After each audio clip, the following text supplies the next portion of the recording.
Saiba aproveitar a vida. Saiba aproveitar a vida. Há muitas pessoas que, na ânsia de aproveitarem a vida, terminam em prejuízo. A ansiedade é tão grande que causa prejuízo. Mas por que o prejuízo? Porque as pessoas não se lembram de Deus. Nem se lembram de Deus e nem dos seus feitos. E aí vem os prejuízos na vida. Há pessoas que se lembram de Deus uma vez no ano, quando se lembram. Mas há um problema. O problema é que tem muita gente que se lembra de Deus várias vezes, dos seus feitos, mas quando vão lembrar já é muito tarde. Tem gente que deixa para lembrar de Deus e dos seus feitos quando já é muito tarde, quando já estão cansadas, às vezes estão com problemas, não podem mais fazer nada pela obra do Mestre. A respeito disso, a Bíblia diz em Eclesiastes capítulo 12, o verso 1: lembre-se do seu Criador nos dias da sua mocidade, antes que venham os dias maus e cheguem os anos em que você dirá: não tenho neles prazer. Lembre-se do seu Criador enquanto você é jovem, enquanto você pode fazer alguma coisa, enquanto você tem vigor, faça alguma coisa. Lembre-se do Mestre, lembre-se de Deus, enquanto você está podendo fazer alguma coisa pela obra do Senhor. Mas quais são esses dias maus que a Bíblia fala? Que dias são esses? Eclesiastes capítulo 12, o verso 3, tem 4 coisas que eu quero apresentar para você, tiradas do texto bíblico. A primeira coisa: antes que tremam os guardas da casa. Sabe quem são os guardas da casa? Os seus braços.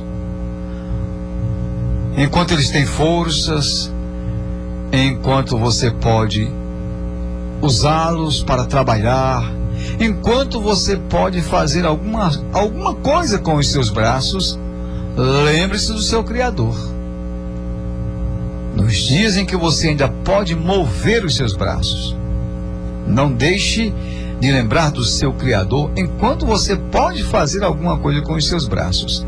É isso que está no texto de Eclesiastes 12:3. A segunda coisa extraída do texto: também antes que os homens que eram fortes no passado se encurvem. E quem são esses homens fortes do passado que precisam estar de pé e não encurvados? As suas pernas. É isso que o texto bíblico está dizendo. Enquanto as suas pernas estão boas, enquanto você pode usá-las, lembre-se do seu Criador nos dias da sua mocidade. A terceira coisa extraída do texto bíblico diz também: antes que cessem os moedores de sua boca. Quem são eles? Os moedores da boca são os dentes. Antes que eles venham a desaparecer, antes que eles venham a cair, antes que você não tenha mais condições de mastigar, enquanto você tem tudo isso, lembre-se do seu Criador nos dias da sua mocidade, enquanto você pode fazer alguma coisa. E a quarta coisa extraída do texto e também se escureçam, antes que se escureçam os que olham pelas janelas. E quem são os que olham pelas janelas? Os seus olhos. O texto bíblico de Eclesiastes capítulo 12, o verso 3, está dizendo que são os seus olhos, antes que eles se escureçam e você não veja mais nada, ou veja com dificuldade. Lembre-se do seu Criador nesses dias, os dias bons. Como falei anteriormente, tem muita gente que deixa para lembrar do Criador quando os braços não podem mais sustentar nada. É dessa forma. Quando as pernas não se movimentam mais, não podem ir nem à igreja. E também quando não tem mais os dentes na sua boca, a idade já não permite mais, porque eles caem, apesar de que tem muitos idosos que têm muitos dentes bons. E também quando se escurecem as janelas, aquilo que você olha pelas janelas, as janelas do rosto, que são os seus olhos, escurecem, você não pode às vezes mais sair de casa.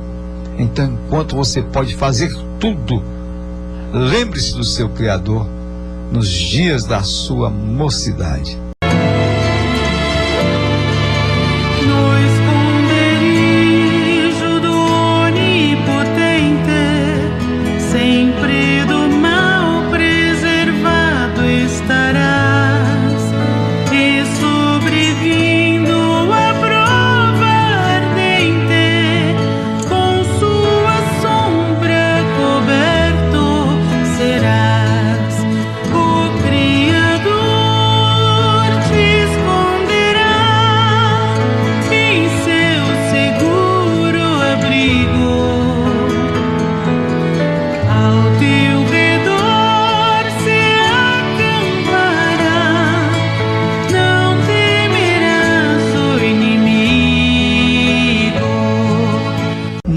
Esqueçam de agradecer.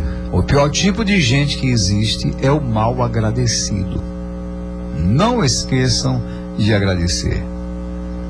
Eu chamo a sua atenção para dizer que é bem verdade o que Jesus disse: no mundo você passará por aflições, mas tenha bom ânimo, eu venci o mundo, disse Jesus lá no Evangelho de João, capítulo 16, o verso 33. No mundo vocês passarão por aflições, mas tenham bom ânimo, eu venci o mundo. Mas apesar dos pesares, apesar das lutas, Deus sempre dispensa bênçãos sobre as pessoas, sempre. Mesmo com dificuldades das pessoas, Deus está abençoando. Por isso nós devemos agradecer a Ele. E a respeito disto, o Salmo de número 136, o verso 1 diz assim: deem graças ao Senhor, porque Ele é bom, porque a sua misericórdia dura para sempre. Por isso devemos agradecer ao Senhor. Você sabe o que é misericórdia? Misericórdia é ter compaixão pela miserabilidade do outro. E o outro é um miserável quando é pecador. Mas é isto mesmo que Deus tem para com cada um de nós: misericórdia. A Bíblia mostra que as misericórdias do Senhor são as causas de não sermos consumidos, porque as suas misericórdias não têm fim. E mais, na misericórdia de Deus há fidelidade. Deus é fiel. A Bíblia diz que ainda que sejamos infiéis, Deus é fiel para com cada um de nós. E a respeito disso, o Salmo de número 100, o verso 5, a parte C do versículo diz: de geração em geração é a sua fidelidade. Geração vai, geração vem, e aí Deus permanece o mesmo. Isso é o significado. O tempo passa, a geração vai, outra vem, e assim por diante, mas a fidelidade de Deus, ela permanece. Deus é fiel. Aquilo que Ele fala, Ele cumpre. O que Ele diz, Ele faz acontecer, porque Ele vela pela sua palavra. Uma grande amostra da fidelidade de Deus é que Ele fundou a terra e ela permanece no mesmo lugar. O homem que Deus fez permanece com todas as dificuldades, mas o homem permanece. Deus é fiel. E por isso o Salmo de número 119, o verso 90, a parte C do versículo diz algo muito interessante sobre essa questão da fidelidade de Deus sobre a terra. Ela não sai do seu lugar. Ela está posta, o homem enfrentando dificuldades, mas está lá no seu lugar, porque Deus é fiel. Muitos passaram, mas você permanece, porque Deus é fiel. Deus é poderoso. Portanto, agradeçam a Deus, não se esqueçam de dar graças a Deus. Florescerás como toda palmeira, e como cedro assim crescerás. Nada embargar pode a tua carreira, e dessa graça jamais cairás. O Criador te esconderá em seu seguro abrigo. Ao teu redor se acampará, não temerás o inimigo.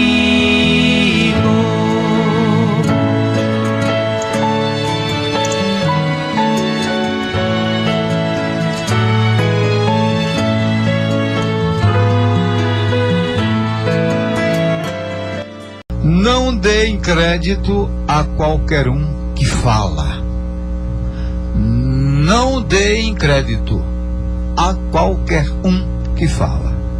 Vejam bem, não confundam palavra de Deus com palavra de homem. Não confundam.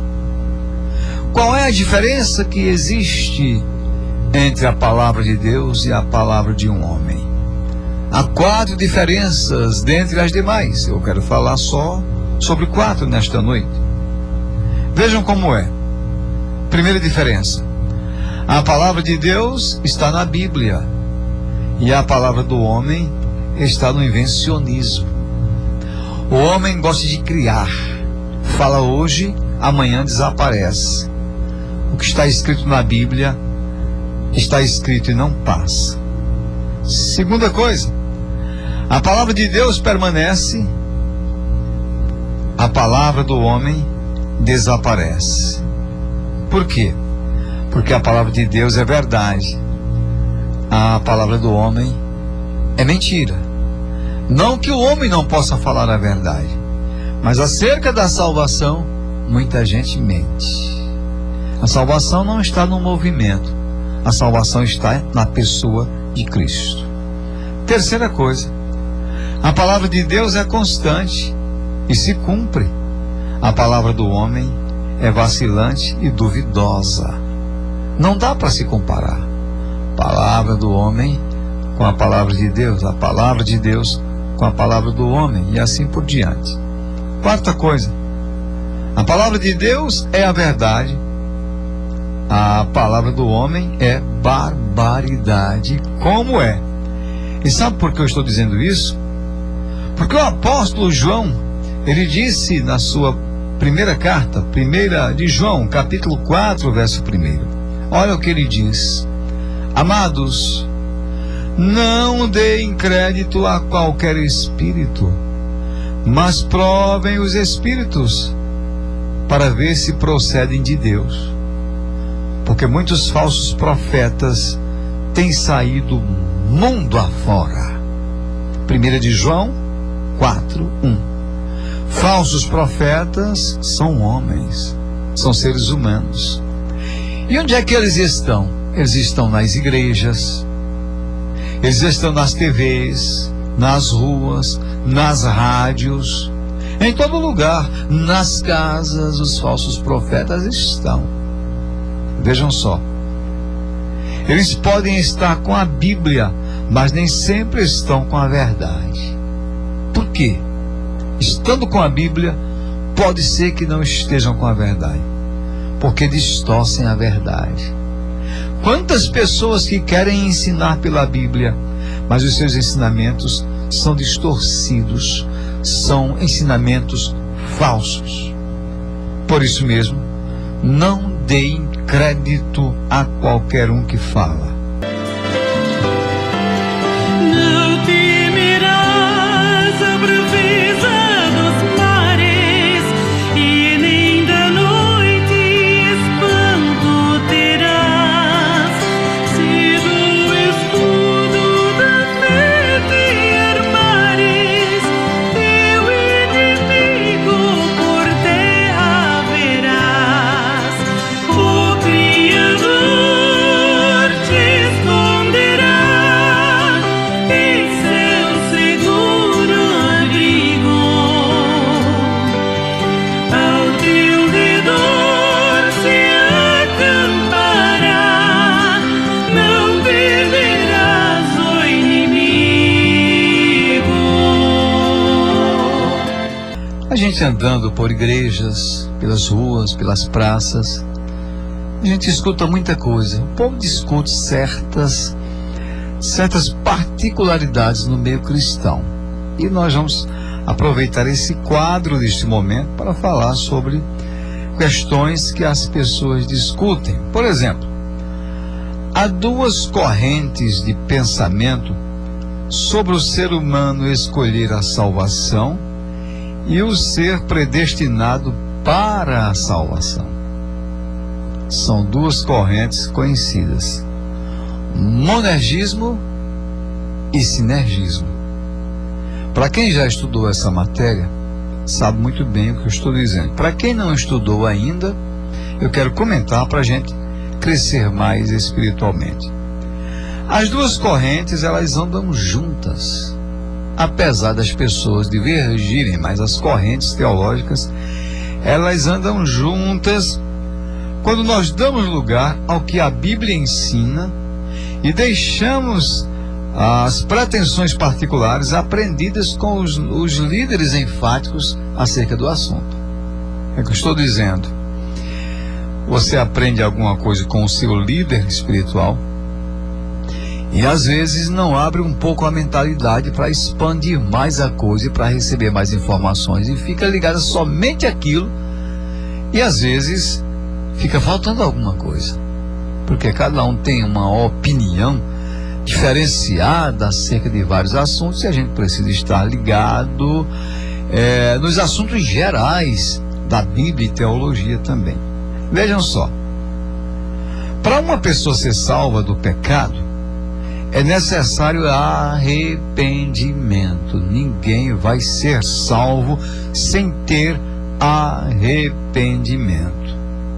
A palavra arrependimento quer dizer o seguinte: desejo de não praticar mais o erro que foi cometido.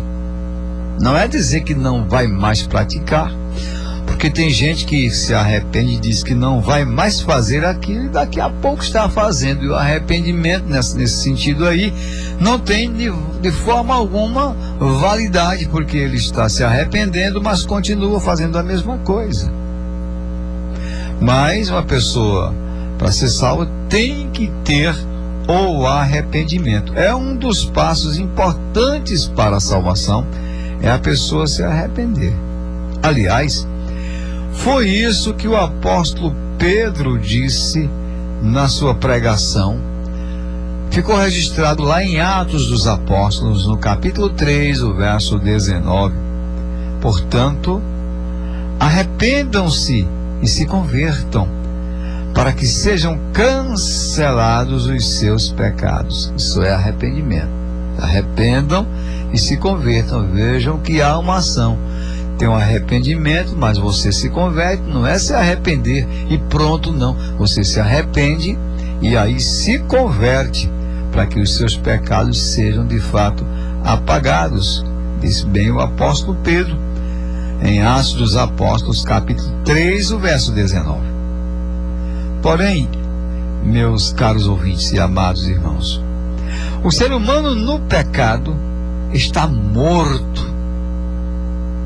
Uma pessoa que vive na prática do pecado, ela é uma pessoa morta. E uma pessoa morta fica sem consciência, sem nenhuma condição de escolher alguma coisa. Um morto em si, ele não tem lembrança, ele não tem ação, ele não participa mais das coisas sobre a face da terra. Lá em Colossenses, no capítulo 2, na Bíblia, Colossenses capítulo 2, o verso 13, mostra que as pessoas que estavam mortas no pecado, porque são mortas espiritualmente falando. Mortas espiritualmente falando por causa do pecado. Voltando a falar de arrependimento, gostaria de dizer que o arrependimento não é algo provocado pelo ser humano, como algumas pessoas acham. Que o arrependimento nasceu do coração porque a pessoa plantou aquela palavra e aí se arrependeu. Não, é o contrário. O arrependimento não é algo que é provocado por esse ser humano. Não é devido à vontade do ser humano. O arrependimento é pela bondade de Deus. E isso aí é monergismo. Você sabe o que é monergismo? Você, meu amado ouvinte, não tem nenhuma participação na sua salvação. Todo sacrifício e vontade vem de Deus. Pela sua vontade, o homem não é salvo. Se fosse pela sua escolha, você não seria salvo. Porque não é para quem quer, é para quem Deus elege mesmo. Muitos são chamados, poucos são escolhidos. É como Deus quer. Pela bondade de Deus. E lá na carta do apóstolo Paulo aos Romanos, no capítulo 2, o verso 4, tem uma expressão falando sobre isso. Ou será que você despreza a riqueza da bondade, da tolerância e da paciência de Deus, ignorando que a bondade de Deus é que leva você ao arrependimento? Veja quem é que leva você ao arrependimento.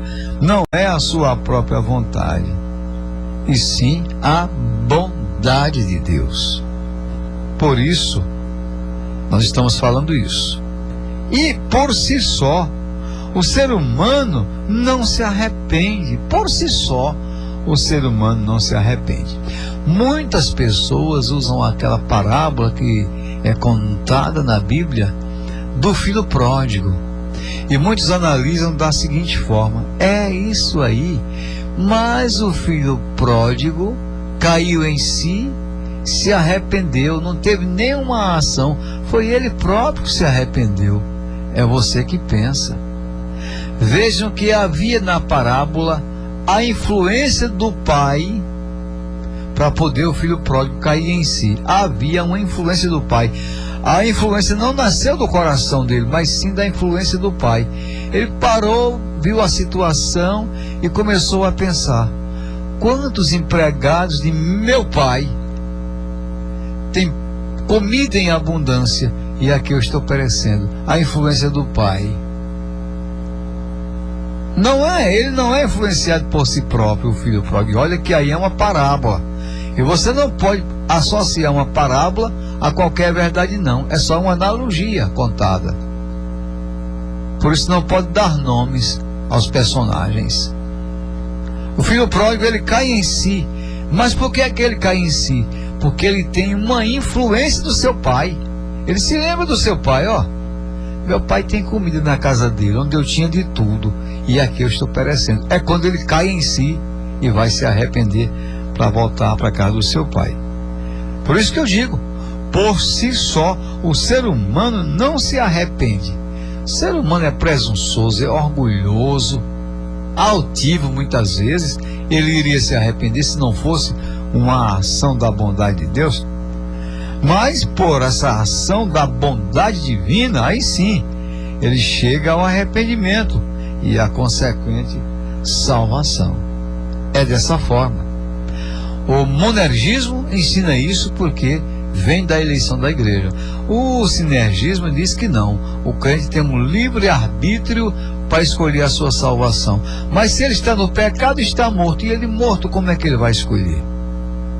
A prova é que muitos são chamados e poucos escolhidos. E quem escolhe é Deus, não é a sua própria vontade. Portanto, As duas correntes andam juntas, é só você saber uni-las, é só você saber entendê-las, porque para o arrependimento tem que haver uma pessoa arrependida. Veja bem, o fato, para haver um arrependimento, tem de fato a situação de alguém que se arrepende. Estou falando humanamente falando, de uma pessoa humana que se arrepende. Mas é a bondade de Deus que leva a pessoa ao arrependimento. Tem a influência da bondade de Deus, ou seja, sem a bondade divina, ninguém chega ao arrependimento e, consequentemente, à salvação. É por isso que o monergismo ensina que o ser humano não tem nenhuma participação na sua salvação. Também pudera. Quem morreu na cruz foi Cristo. O sacrifício é único, não pode haver outro. Você, ser humano, não pode fazer nenhum sacrifício para ter participação na sua salvação. Para ser salvo, tem que se arrepender.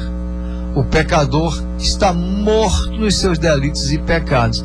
Como é que o morto vai cair em si, se não for uma ação do Divino Espírito Santo, que chega e vai iluminar a mente desse que está morto espiritualmente, fazendo ressuscitar, para poder ele compreender e chegar ao pleno conhecimento da verdade.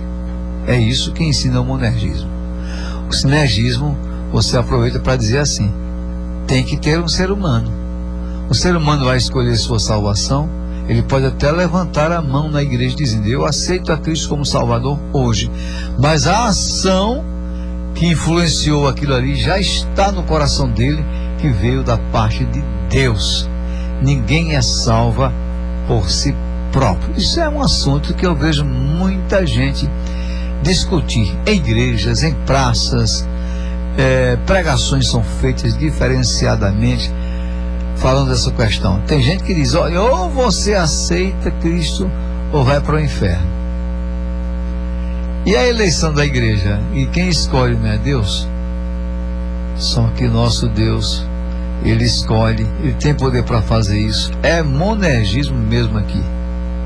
Mas Deus já tem um número certo de quem vai ser salvo e também um número certo de quem vai se perder. Quem não sabe sou eu e você.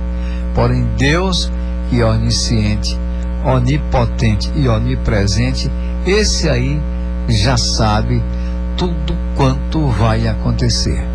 Eu gostaria que a classe estudiosa de irmãos que nos escuta agora, é uma classe muito grande de irmãos, de congregados, de pessoas de religiões e diversas denominações, que vocês entendessem que é por uma ação do Divino Espírito Santo que o homem é salvo. Não é por uma ação própria do homem, porque o homem por si só não tem essa condição. A tendência humana é pecar, é cair no erro, é sempre incorrer no erro, e aí não tem dessa forma como ele fazer nada pela sua salvação, senão a ação do Espírito Santo de Deus. Por isso eu digo para você nesta noite: abra o seu coração e deixe o Espírito Santo de Deus falar a sua vida. Deixe cair, por exemplo, as barreiras denominacionais. Deixe, por exemplo, cair o que você aprendeu, até mesmo pelo seu líder espiritual, mas que não foi bom para o seu crescimento. Talvez alguém tenha lhe dito o seguinte: você é quem tem que procurar a sua salvação. Amém. Mas não esqueça que é o próprio Deus quem muda as situações para você poder crer. Somente Deus é quem muda. Você vê que às vezes se faz uma pregação grande, 1 hora ou mais, pregando o evangelho, e no final as pessoas às vezes nem se interessam para ouvi-la.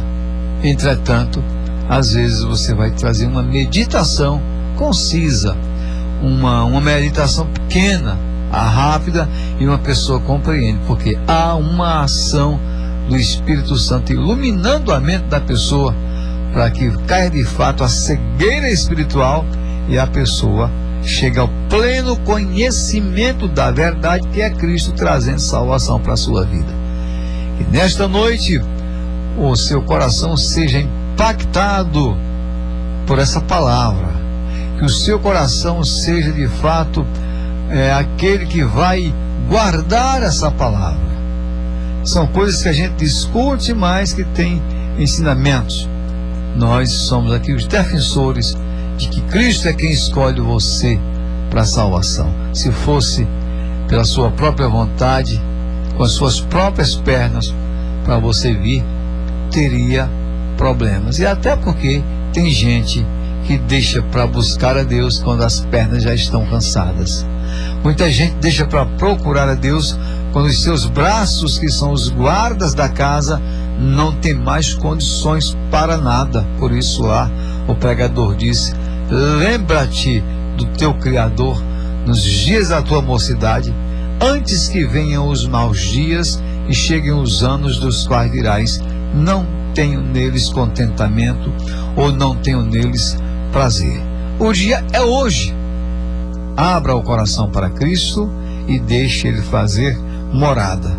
Se você quer ou não, não depende de você, mas depende da ação de Deus na sua vida.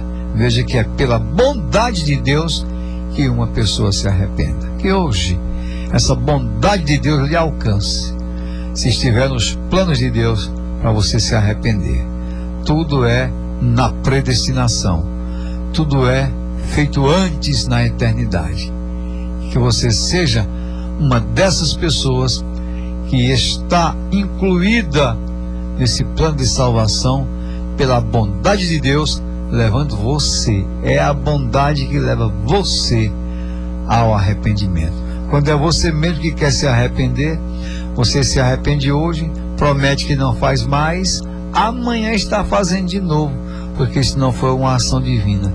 A ação divina é que chega de fato com arrependimento, e isso é coisa concreta, porque salvação é coisa concreta.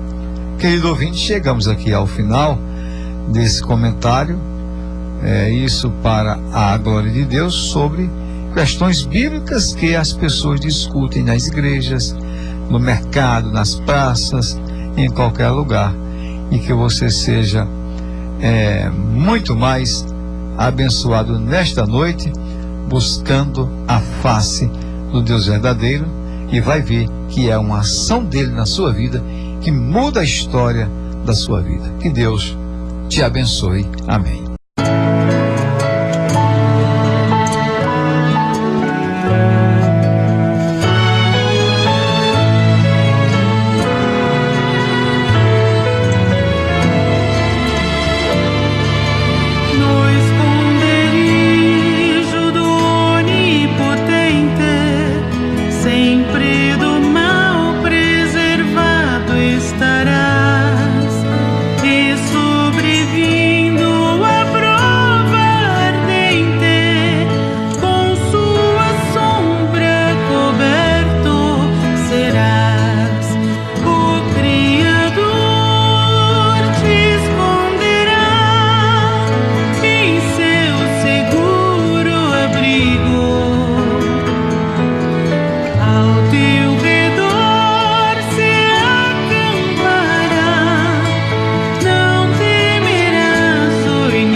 Como cedro assim crescerá.